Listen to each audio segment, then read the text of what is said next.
Let's unlock the secrets to empowering our neurodivergent students in the classroom.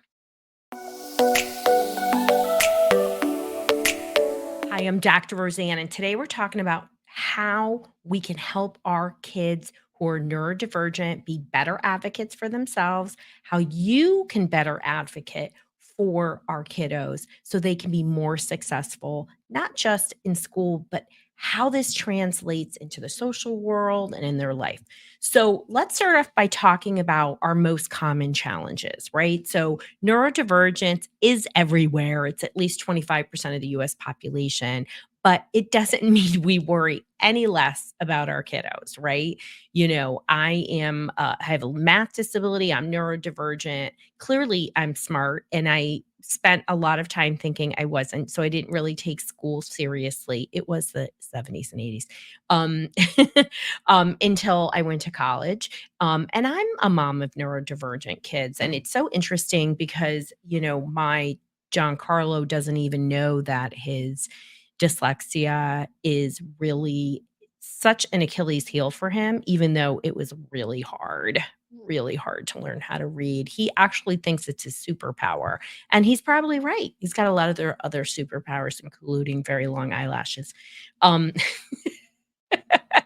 I'm joking, but I'm not. So, some of the biggest challenges are sensory processing, anxiety, of course, attention problems, pretty standard, but even more common and misunderstood is executive functioning issues and social. And these are common issues that are affecting kids, of course, at school, of course, in learning, but not just academic learning, as I talked about. It's learning in many areas. And when it comes to sensory processing for our neurodivergent kids or dysregulated kids, right, this can be something that sometimes they can manage during the day. Sometimes it builds up in their system and they're just like out of control at home. I think it's also one of the most common things I get asked is why is my kid literally okay at school and a nightmare at home? And sometimes it's sensory processing, sometimes it's learning overload. But, they sometimes have difficulty during the day because of the sounds. It's very loud. I used to work in this giant high school. Oh my gosh. And during the hallway, it was like a train was going through. It was actually like I'm not a sensory person in that regard. And I remember being like, I've got to go. There's a herd coming. Sometimes it's visual. Sometimes classrooms are so busy. I remember there was this teacher in a shishi poo poo school that I used to work at, and she was an art teacher, and then she became like early elementary. And I used to go into her class and be like, oh my God, all my ADD kids probably hate it in here. It was just stuff hanging everywhere. Like you had a duck, and I didn't know what to look at because there was just so much, right? It can be very overwhelming. Tactile um, issues, the way things feel, maybe even having a uniform. Maybe that's good, maybe that's bad. And smells, right? Cleaners. Oh, mold, just sometimes just funky smells, right?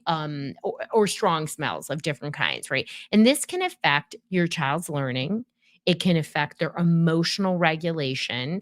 It can lead to anxiety or mood issues, and certainly can affect one's attention, any of these sensory issues. Because remember, when the sensory happens, it's like a startle to the nervous system, which means it's a disruption, right?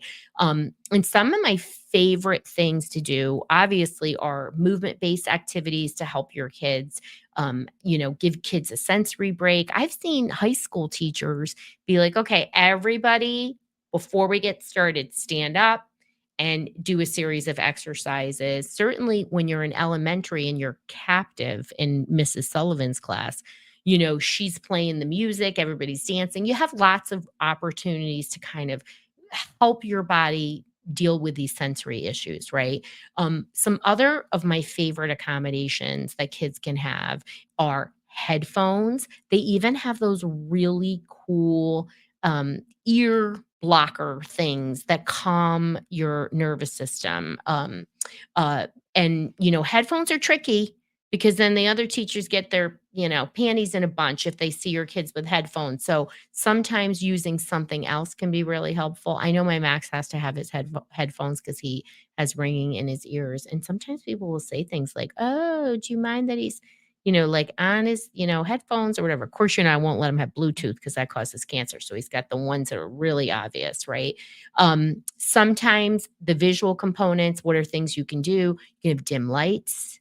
I'm a big fan of the Zoomy blue blocker glasses. They work. They really, really work. Plus, I think I look extra smart in them. Um, but if you're listening, I just popped on some blue blockers. You can buy these on Amazon, like 2 of these for, like, under 15 bucks. They can be helpful, and again, it's a habit, can be helpful for your child. You also can do things like put those I used to love these with the elementary school kids, those, when you're reading, it's got a window and it helps you to while you're reading, it highlights the word. It's like a bookmark, but it has a window in it and it's colored. Sometimes that can cut down on the visual distractions of the page and really can be helpful. There's this whole theory. People used to think dyslexics like could only have colored lenses on their stuff, but I think it's to do with attention more than anything else, even though there's a subset. Certainly sensory spaces are great. Like when I used to work in this huge high school, any of the offices that had big couches, right? You would see kids in there hanging out, and I know they liked the staff, but I actually think it was because it was quiet and there was a place. So, can your teacher provide sensory spaces are great, right? So, executive functioning, right, is a huge, huge area that people need support in. And it's across the board. And executive functioning issues are more common than attention issues. Is that an aha blow your mind moment? And people with executive functioning issues, your root cause could be ADD. Everybody with ADD's got executive functioning issues, but not everybody with executive functioning has ADD. So it could be anxiety, it could be depression, it could be PANS, PANDAS, OCD. It could be a learning disability. So a lot of kids have a learning disability and they get labeled as ADD, but it's executive functioning. So, that's the job manager of the brain. It's interacting with every part of the brain. It's very important.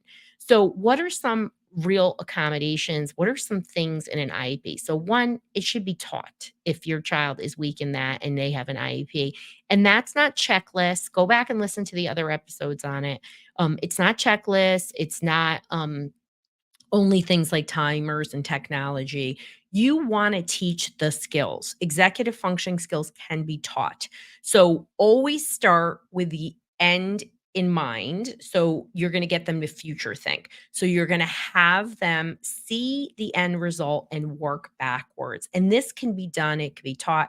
They teach you skills related to that, like situational awareness. You're more aware of what's going on, and they really help you to break down tasks. So that is important in attention. That is important in any learning and executive functioning.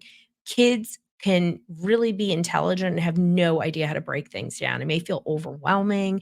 And when they're dysregulated and the emotional part is not under control, that frustration tolerance builds. It's like, sorry, can't do that. So the more practice they have with this is great. One of my favorite learning techniques, accommodations, IEP things is actually use mind maps.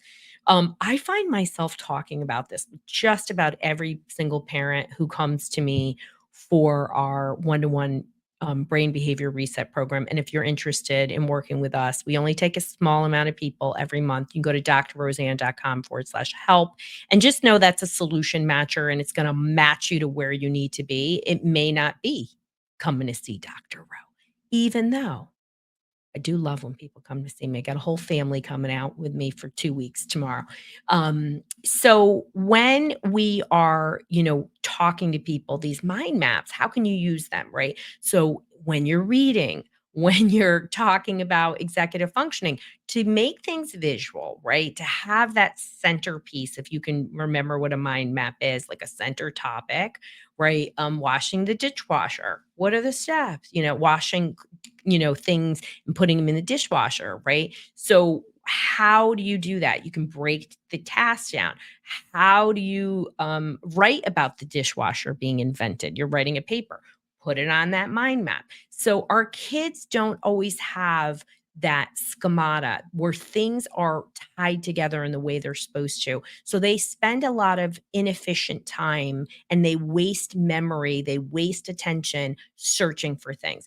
We want to make things as visual and kinesthetic as possible. I just did a Instagram reel on my like truly one of my favorite therapist hacks is to actually make things multisensory. And, that isn't just for learning at school, that is in learning in life, right? I am a fan of timers for executive functioning, right? And if you've got an iPhone, you can put the name of it. I do it all the time. I would never be on time, not that I am on time, for my appointments. When people come to me, I always say, it's an hour. It's not. It's a lot longer. But you don't need to know that. But I need to know that. And then I need to have buffers. So I set up all these timers just to make sure I'm not late for the next person.